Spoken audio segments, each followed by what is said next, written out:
नमस्कार, मैं दिलीप कुमार और आप देख रहे हैं टुडे 24.in। लोक जनशक्ति पार्टी कोरोना काल में नहीं चाहती है चुनाव आयोग द्वारा मांगे गए राजनीतिक दलों के सुझाव को लेकर लोक जनशक्ति पार्टी ने लिखित पत्र में आगामी बिहार विधानसभा चुनाव को लेकर लोक जनशक्ति पार्टी ने प्रेस विज्ञापित करके कहा कि आज की तारीख में कोविड-19 महामारी को लेकर विकराल रूप ले चुकी है। विशेषज्ञों का मानना है कि बिहार में आने वाले समय में और ख़ास तौर पर अक्टूबर-नवंबर के आसपास इसका प्रकोप और ज़्यादा बढ़ने की संभावना है। ऐसे समय में हमारी प्राथमिकता लोगों को इस महामारी से बचाने की होनी चाहिए, न कि संपूर्ण तंत्र इस्तेमाल स्वास्थ्य सेवाओं को बेहतर कर लोगों की जान बचाने के लिए होना चाहिए, न कि चुनाव कराने के लिए। कोविड-19 के साथ साथ बिहार का एक बड़ा हिस्सा बाढ़ से भी प्रभावित है। बिहार के 38 जिला में से लगभग 13 जिले पूरी तरीके से बाढ़ से ग्रस्त हैं। ऐसे में विश्व स्वास्थ्य संगठन WHO ने भारतीय आयुर्विज्ञान संस्थान परिषद ICMR द्वारा दिए गए दिशा निर्देश का पालन करते हुए चुनाव कराना अत्यंत कठिन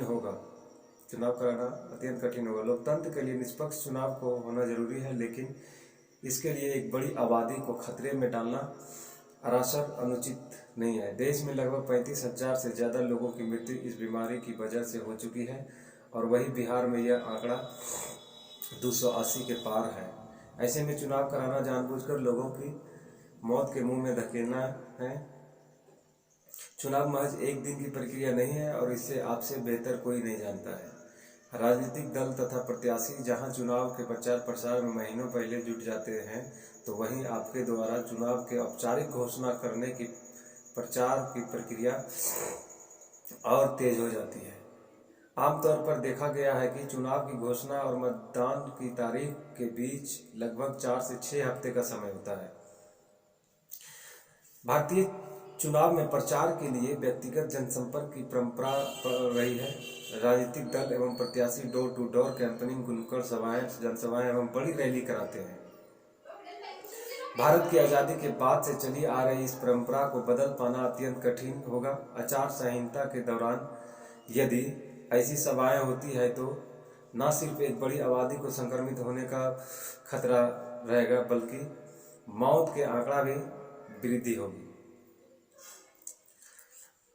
मतदान के दिन भी आमतौर पर देखा गया है कि एक बूथ पर कुछ लोग की मौजूदगी अत्यंत आवश्यक होती है। इसमें मुख्यतः सुरक्षाकर्मी, वोटर ID कार्ड की जांच करने वाले अधिकारी, मतदाता के उंगली पर स्याही लगाने वाले अधिकारी एवं 2 से 3 संख्या में चुनाव ड्यूटी पर तैनात अधिकारी होते हैं। निष्पक्ष चुनाव कराने के लिए 3 से 5 की संख्या में रहे हरेक बूथ पर इन अधिकारियों का होना अत्यंत आवश्यक है।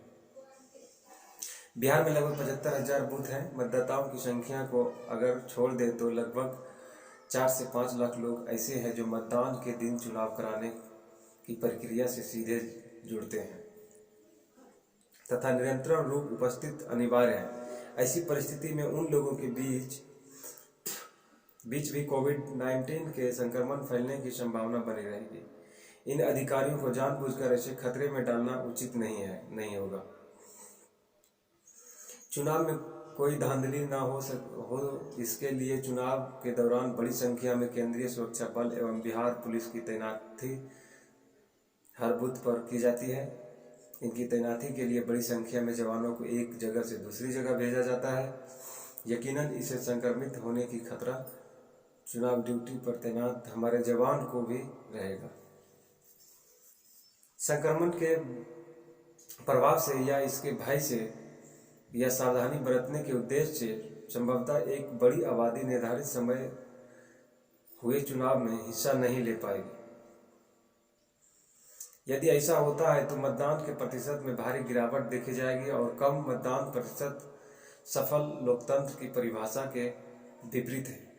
अभी तक चली आ रही चुनाव प्रचार प्रणाली की जगह वर्चुअल कैंपेनिंग की बात की जा रही है, जो बिहार जैसे प्रदेश के लिए संभव नहीं है।